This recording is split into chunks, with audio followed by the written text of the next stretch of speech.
குழந்தை வளர்ப்பினுடைய செய்திகளை பார்த்து வருகின்றோம். அதனுடைய தொடர்ச்சியாக குழந்தைகளுடைய சிறு பிரயாணத்தில் அவருடைய வளர்ச்சி முறை, வளர்ப்பு முறை என்பது மிக முக்கியமானதாக இருக்கிறது.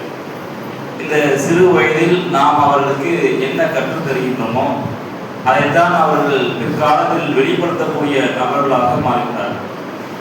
அந்த சிறு வயதில் அவருடைய பழக்க வழக்கங்களை மேம்படுத்துவதில் பெற்றோருடைய பங்கு என்பது மிக முக்கியமானதாக இருக்கின்றது. இந்த பருவ வயதில் அவருடைய வழிமுறை, அவருடைய வளர்ப்பு முறை என்பது மார்க்கம் காட்டி தந்த அடிப்படையில் அவர்களை உருவாக்க வேண்டிய கடமையும் பொறுப்பும் பெற்றோர்களாகிய நம்மிடத்தில் இருக்கின்றது. இந்த சின்ன வயதில் அவருடைய பழக்க வழக்கம், மேனர்ஸ் சொல்லுவாங்கல்ல, இந்த பழக்க வழக்கங்களை சரிப்படுத்தி ஒழுங்குபடுத்தக்கூடிய வேலைகளை பெற்றோர்களாகிய நம்ம என்ன செய்யணும், ஒவ்வொரு காலகட்டத்திலும் செய்யக்கூடியவர்களாக இருக்கணும். அவர்களை சிறுவர்கள் தானே அப்படின்னு நம்ம அவர்கள் செய்யக்கூடிய தப்பை நாம் கண்டுகொள்ளாமல் இருந்தோம் என்றால் பிற்காலத்தில் அது அவர்களை விட்டு நீங்காத ஒரு செயலாக மாறிவிடும். அப்ப ஒரு காரியம் தவறாக அந்த பிள்ளைகள் செய்வார்கள் என்றால் அதை திருத்தக்கூடிய இடத்தில் பெற்றோர்களாகிய நாம் இருக்கிறோம். அல்லாஹ்வின் தூதர் ஸல்லல்லாஹு அலைஹி வஸல்லம் அவருடைய காலகட்டத்தில் பெருமானாருடைய வாழ்க்கையில் பார்த்தால் ஏராளமான சிறுவர்களை அவர்கள் என்ன செய்வாங்க, வளர்த்திருக்கின்றார்கள். அவர்களுடைய வளர்ப்பில் வளர்ந்த குழந்தைகளை அவர்கள் செய்யக்கூடிய தவறுகளை அவ்வப்போது அல்லாஹ்வின் தூதர் என்ன செய்வாங்கன்னா தட்டி கொடுத்து அதை சுட்டி காட்டி அவர்களை திருத்தக்கூடியவர்களாக இருப்பாங்க. அல்லாஹ்வின் தூதர் ஸல்லல்லாஹு அலைஹி வஸல்லம் அவருடைய மடியில் வளர்ந்த ஒரு நபி தோழர் உமர் இப்னு அபு சலமா அவர்கள். இவர்கள் யார் என்றால் உம்மு சலமா அவர்களுடைய முதல் கணவராக இருந்த அபு சலமா அவர்களுடைய மகன். அபு சலமா அவர்கள் இறந்ததுக்கு பிறகாக உம்மு சலமா அவர்கள் அல்லாஹ்வின் தூதர் ஸல்லல்லாஹு அலைஹி வஸல்லம் அவர்களை திருமணம் முடித்துக் கொண்டார்கள். இந்த உமர் இப்னு அபு சலமா அவர்கள் அல்லாஹ்வின் தூதருடைய பொறுப்பில் என்ன செஞ்சாங்க, வளர்ந்து வந்தார்கள். இவர்களுடைய சிறு வயதிலே அல்லாஹ்வின் தூதர் ஸல்லல்லாஹு அலைஹி வஸல்லம் அவர்கள் அவருடைய இல்லத்தில் இருக்கக்கூடிய காலகட்டத்தில் அவர்கள் செய்யக்கூடிய செய்திகளை திருத்தக்கூடியவர்களாக இருந்தாங்க. ஒரு முறை அவர்கள் அறிவிக்கின்றார்கள், அல்லாஹ்வின் தூதர் ஸல்லல்லாஹு அலைஹி வஸல்லம் அவர்களுக்கு உணவு பரிமாறப்பட்டது. அபு சலமா அவர்கள் என்ன செய்றாங்க, உணவை பரிமாறுகின்றார்கள். அதே போன்று தன்னுடைய மகனாக இருக்கக்கூடிய உமர் இப்னு சலமா அவர்களுக்கும் சாப்பாடு என்ன செய்யறாங்க, கொடுக்குறாங்க. இப்ப உமர் இப்னு சலமா என்ன செய்யறாங்கன்னா சிறு குழந்தை தான். அவங்க என்ன செய்யறாங்க, அவங்களுடைய தட்டுல சாப்பாடு என்ன செய்யறாங்கன்னா அங்கும் இங்குமாக எடுத்து சாப்பிட்றாங்க. இப்ப இதை பார்த்து அல்லாஹ்வின் தூதர் என்ன செய்யறாங்கன்னா கற்றுக் கொடுக்குறாங்க. என்ன செய்யறாங்க, சிறுவனே நீ உணவு உண்ணுவதாக இருந்தால் முதலில் அல்லாஹ்வினுடைய பெயரை சொல்லி ஆரம்பம் செய். பிஸ்மில்லாஹ் சொல்லி என்ன செய்யுங்க, சாப்பாடை சாப்பிடுறத ஆரம்பம் செய்யுங்க. உங்களுடைய கைக்கு மிக அருகில் இருக்கக்கூடிய உணவை முதலில் சாப்பிடுங்க. அங்கி இங்கேயுமா என்ன செய்யாதீங்க, எடுத்து சாப்பிடாதீங்க. ஒரு ஒழுக்கத்தை நீங்கள் பேணிக் கொள்ளுங்கள் என்ற ஒரு பாடத்தை அல்லாஹ்வின் தூதர் ஸல்லல்லாஹு அலைஹி வஸல்லம் அவர்கள் காட்டி தந்ததாக அவர்கள் அறிவிக்கின்றார்கள். அப்ப இந்த செய்தி என்ன செய்யுது, ஒரு சாப்பாடு தட்டு, சின்ன குழந்தை தானே, சிறு வயது தானே, அவங்க சரி நாளடைவுல பின்னாடி மாத்திக்கலாம்னு நினைக்கலாம். ஆனா அல்லாஹ்வின் தூதர் என்ன செய்யறாங்க, ஒரு பாடத்தை சொல்லி கொடுக்குறாங்க. நீங்க பிஸ்மில்லாஹ் சொல்லி ஆரம்பிங்க. உங்களுடைய சாப்பாடுடைய பழக்கம் இன்னும் நம்ம பார்க்கலாம். நிறைய பெரியவர்கள் என்ன செய்வாங்க, சாப்பாடு அங்கும் இங்குமா சாப்பிடுவாங்க. ஒரு ஓரத்துல இருந்து சாப்பிடணுங்கிறது மார்க்கம் நமக்கு காட்டி தந்த வழிமுறை. அப்ப ஒரு ஓரத்துல இருந்து நம்முடைய சாப்பாடை சாப்பிட வேண்டும். இதை நம்முடைய பிள்ளைகளுக்கும் என்ன செய்யணும், சொல்லிக் கொடுக்க வேண்டும். இப்ப இந்த மாதிரியான சின்ன சின்ன விஷயங்களை கூட அல்லாஹ்வின் தூதர் ஸல்லல்லாஹு அலைஹி வஸல்லம் அவர்கள் என்ன செய்றாங்க, பார்த்து சொல்லிக் கொடுக்கக்கூடிய விஷயத்தை நாம் பார்க்கிறோம். அதே போல அனஸ் பின் மாலிக் அவர்கள் நிறைய செய்திகளை கொடுக்கிறோம். அல்லாஹ்வின் தூதர் ஸல்லல்லாஹு அலைஹி வஸல்லம் அவர்கள்ட்ட ஒரு 10 வயதுல வேலைக்காக அவருடைய தாயாரால் கொண்டு வந்து ஊழியம் செய்வதற்காக கொண்டு வந்து விடப்பட்ட ஒரு நபர். அல்லாஹ்வின் தூதருக்கு அவர்களுக்கு தேவையான பணிவிடைகளை செய்வதற்காக பணிக்கு அமர்த்தப்பட்ட ஒரு நபர். 10 வயதுல இருந்து அல்லாஹ்வின் தூதர் ஸல்லல்லாஹு அலைஹி வஸல்லம் அவர்களுடைய மறைவு 20 வயது வரைக்கும் என்ன செய்றாங்க, அனஸ் ரலியல்லாஹு அவர்கள் அல்லாஹ்வின் தூதருக்கு பணிவிடை செய்றாங்க. காலையில என்ன செய்வாங்க, சுபஹுடைய தொழுகைக்கு கிளம்பி வந்துருவாங்க. சுபஹுடைய தொழுகையை தொழுது முடிச்சதுல இருந்து நைட் இஷாவுடைய தொழுகையை முடிக்கிற வரைக்கும் என்ன செய்வாங்க, அல்லாஹ்வின் தூதரோடே இருப்பாங்க. அவர்களுக்கு தேவையான பணிவிடைகளை செய்யக்கூடியவர்களாக இருப்பாங்க. அப்ப இப்படியாக வளர்ந்த ஒரு சிறுவர் அவருடைய பிற்காலத்தில் அல்லாஹ்வின் தூதருக்கு அப்புறம் இவருடைய நேரத்தால 90 வயசு வரைக்கும் வாழ்றார். அவருக்கு நிறைய குழந்தைகளும் செல்வமும் என்ன செய்யுது, அல்லாஹ் என்ன செய்யறான், கொடுக்குறான். இதுக்கு அல்லாஹ்வின் தூதருடைய பிரார்த்தனை மிக முக்கியம். அல்லாஹ்வின் தூதர் என்ன செய்யறாங்க, அனஸ் அவர்களுக்காக ஆரம்பத்தில் பிரார்த்தனை செய்யறாங்க. யா அல்லாஹ், இந்த அனஸருக்கு பிள்ளைகளையும் பிள்ளைகளையும் செல்வத்தையும் அதிகரித்து அதில் பரக்கத்தை ஏற்படுத்து என்று அனஸ் அவர்களுக்காக அல்லாஹ்வின் தூதர் என்ன செய்யறாங்க, பிரார்த்தனை செய்யறாங்க. அப்ப அவர் நீண்ட காலம் என்ன செய்யறாங்க, வாழ்றாங்க, பிள்ளை செல்வத்தை பெற்றிருக்கிறார்கள். அதே போல செல்வங்களையும் என்ன செஞ்சிருக்காங்க, பெற்று நல்ல முறையில வாழ்றாங்க. இப்ப அனஸ் அவர்கள் என்ன செய்யறாங்கன்னா, சின்ன விஷயத்தை சொன்னாலும் அதை செய்தாலும் என்ன செய்வாங்க, செஞ்சு முடிச்சுட்டு அல்லாஹ்வின் தூதர் ஸல்லல்லாஹு அலைஹி வஸல்லம் அவர்கள் இப்படி செய்தாருன்னு சொல்லுவாங்க. நபி தோழர்கள்லாம் அறிவிக்கக்கூடிய செய்தி எப்படி இருக்குன்னா, அல்லாஹ்வின் தூதர் இதை கட்டளையிட்டு இருக்காங்க, அல்லாஹ்வின் தூதர் இதை சொல்லியிருக்காங்க இப்படின்னு சொல்லுவாங்கல்ல. ஆனா அனஸ் அவர்களும் இப்னு உமர் அவர்களும் உமர் இப்னு அவர்களும் என்ன செய்வாங்கன்னா, ரசூலுல்லாஹ் இப்படி செஞ்சாங்கன்னு சொல்லுவாங்க. ஒரு செயலை செஞ்சுட்டு இப்படி அல்லாஹ்வின் தூதர் என்ன செஞ்சாங்க, செய்தார்கள், அதை நாங்கள் பார்த்தோம் என்று சொல்லுவாங்க. இப்ப அல்லாஹ்வின் தூதர் ஸல்லல்லாஹு அலைஹி வஸல்லம் அவர்கள் என்ன செய்வாங்கன்னா, பொதுவாக போகக்கூடிய நேரத்துல சிறுவருக்கு முந்திக் கொண்டு பதில் சலாம் சொல்லுவாங்க. அனஸ் அவர்கள் என்ன செய்யறாங்கன்னா, அவருடைய காலகட்டத்துல சிறுவர்கள் என்ன செய்யறாங்க, பார்த்த உடனே வேகமாக என்ன செய்வாங்க, சலாமை முந்திக் கொண்டு சொல்லுவாங்க. சொல்லிவிட்டு சிறுவர்களுக்கு சொல்லிட்டு, ஏன்னா சிறுவர்கள் தான் என்ன செய்யணும், பெரியவர்களுக்கு சொல்ல வேண்டும் என்ற சட்டம் இருக்கு. சின்ன பிள்ளைகள் தான் என்ன செய்யணும், பெரியவர்களுக்கு சலாம் சொல்லணும். ஆனா அனஸ் என்ன செய்யணும், விரைவாக முந்திக் கொண்டு சலாமை சொல்லிவிட்டு இப்படி அல்லாஹ்வின் தூதர் ஸல்லல்லாஹு அலைஹி வஸல்லம் அவர்கள் செய்தார்கள், அதை நான் பார்த்தேன்னு பார்க்கிறேன். அப்ப அந்த சலாம் சொல்லக்கூடிய முறை இருக்குல்ல, அதை கூட என்ன செய்யறாங்க, வலியுறுத்துறாங்க. அது சின்ன பிள்ளைக்கு ரசூலுல்லாஹ் என்ன செய்யறாங்க, சொல்லி கொடுக்குறாங்க. சிறுவர்கள் தானே, அல்லாஹ்வின் தூதர் தானே, ஒரு நாட்டினுடைய மன்னர், அவர் என்ன செஞ்சிருக்கலாம், அவர் பிறர் சொல்ல பதில் மட்டும் சொல்லியிருக்கலாம். ஆனா அந்த தன்மையெல்லாம் இல்லாமல் ஒரு சின்ன சின்ன விஷயங்களை என்ன செய்யறாங்கன்னா சொல்லி தராங்க.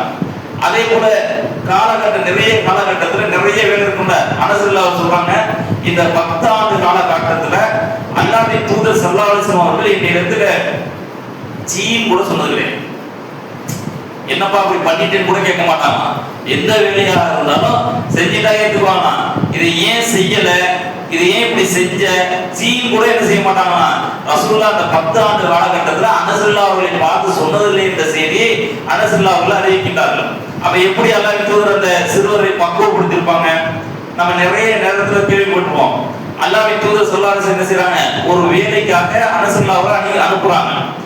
அனுப்பிட்டாங்க, அனுப்பி நீண்ட நேரமாக அனஸ் அவர்களை காணோம். பொறுத்து பார்த்து ரசூலுல்லாஹ் என்ன செய்றாங்க, அவருடைய மேலாடையை போட்டு விட்டு அனஸ் பார்க்க போறாங்க. போனா அனஸ் அவர்கள் என்ன செய்றாங்க, சிறுவர்களோடு சேர்ந்து விளையாடி கொண்டு இருக்காங்க. இப்ப ரசூலுல்லாஹ் போய் பின்னாடி என்ன செய்றாங்க, அனஸ் அவருடைய முதுகுல கையை வைக்கிறாங்க. கையை வச்சா அனஸ் திரும்பி பார்க்கறாங்க, அல்லாஹ்வுடைய தூதர். இப்பதான் அவருக்கு என்ன செய்யுது, ஆகா அல்லாஹ்வுடைய தூதர் நம்மளை ஒரு வேலைக்காக அனுப்பிச்சாங்களே, நம்ம அதை விட்டுட்டு மறந்துட்டோம் என்று இந்த வந்துடுற யார் ரசூலுல்லாஹ் என்ன செய்றாங்க, அந்த வேலையை பார்க்க போறாங்க. ரசூலுல்லாஹ் என்ன செய்யல, அனஸ் அவர்கள் கண்டிக்கல, அடிக்கல, திட்டல. நம்மளா இருந்தா என்ன செஞ்சிருப்போம், பெற்றோர்களாகிய நம்ம பிள்ளைகளுக்கு ஒரு வேலையை சொல்றோம்னு வச்சுக்கோங்க, அவரை செய்யாம வேற விளையாடிட்டே இருக்கா, நம்ம என்ன செய்வோம், ஏடா நான் என்ன வேலை சொன்னேன், நீ என்னடா பண்ணிட்டு சாட்ட மாட்டோம்.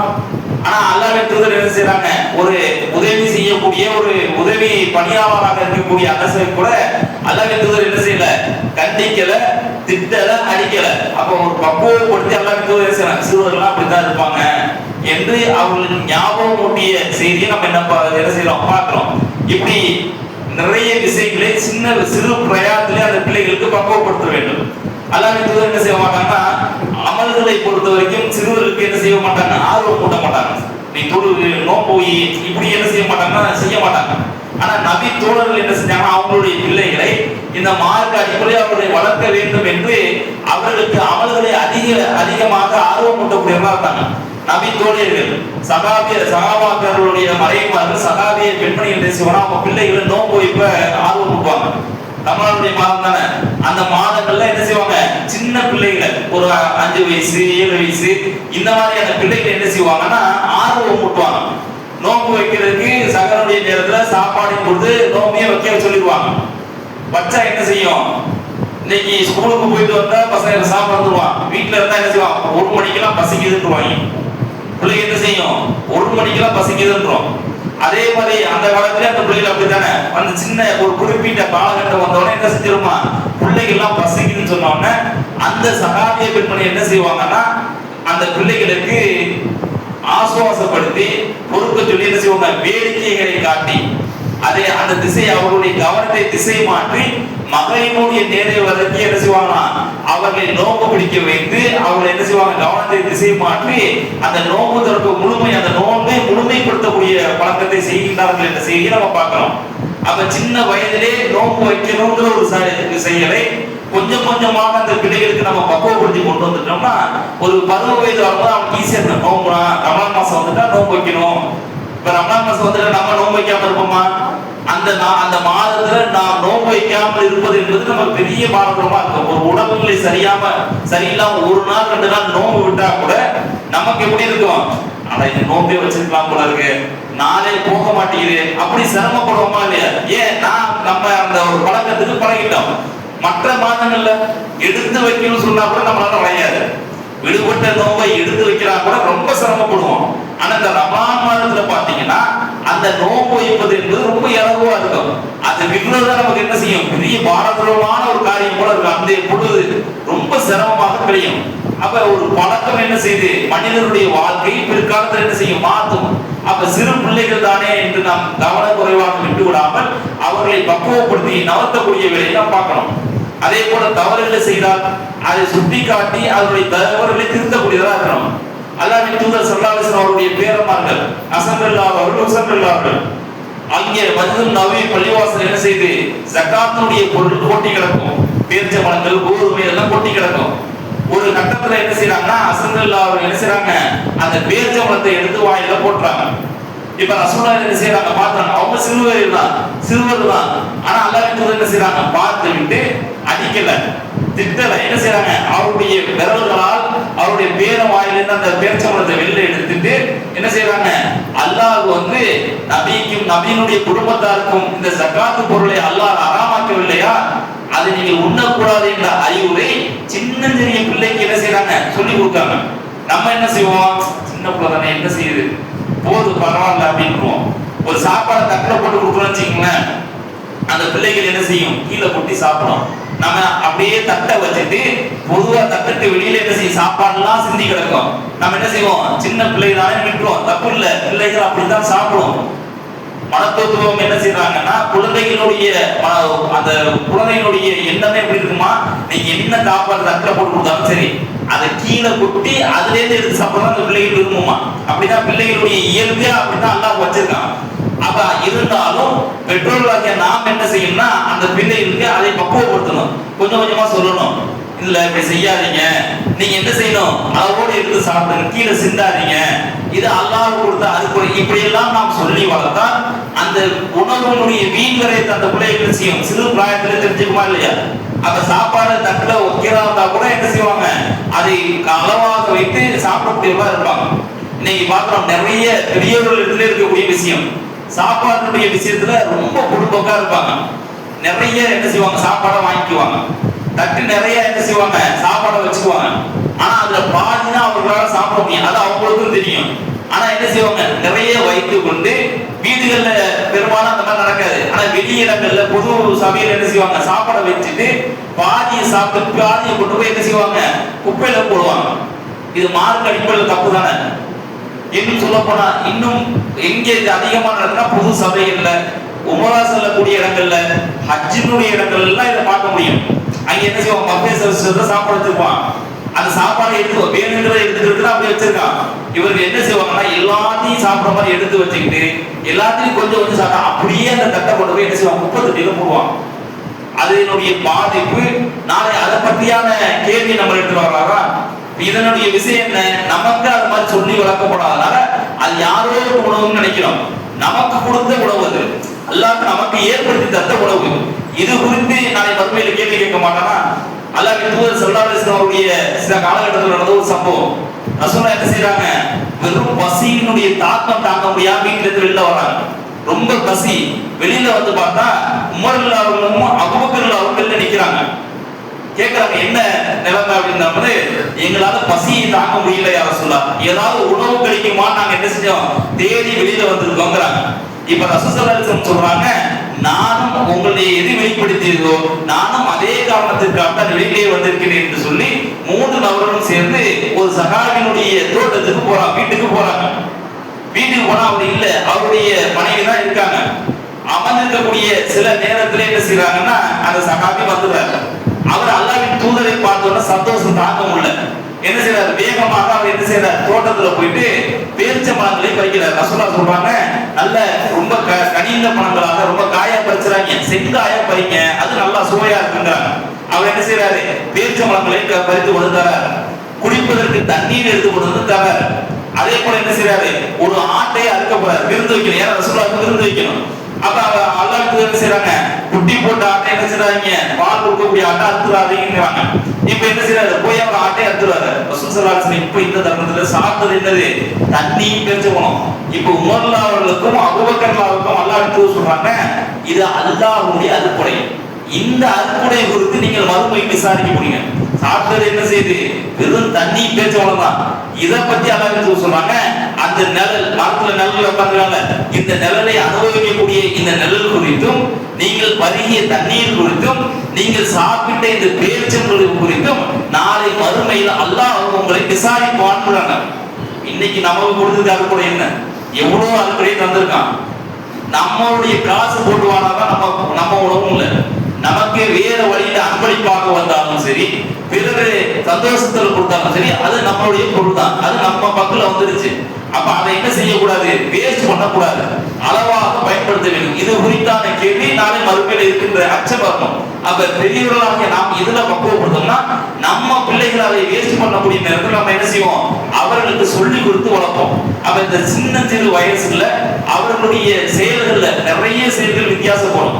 அல்லாஹ்வின் தூதர் ஸல்லல்லாஹு அலைஹி வஸல்லம் மார்க்க அடிப்படையில் திருத்துறாங்க. ஒரு நேரத்துல வந்துட்டு இருக்காங்க, அங்கே இருக்கக்கூடிய சிறுவர் சிறுமிகள் என்ன செய்யறாங்கன்னா பாட்டா படிக்கிறாங்க. எங்களிடத்திலே ஒரு நபி இருக்கின்றார், அவர்கள் எப்படிப்பட்டவர் என்றார் என்று சொல்லி வரிசையா சொல்லிட்டு வரும்போது நாளைய நிகழ்வை அறியக்கூடியவராக இருக்காங்கிறாங்க.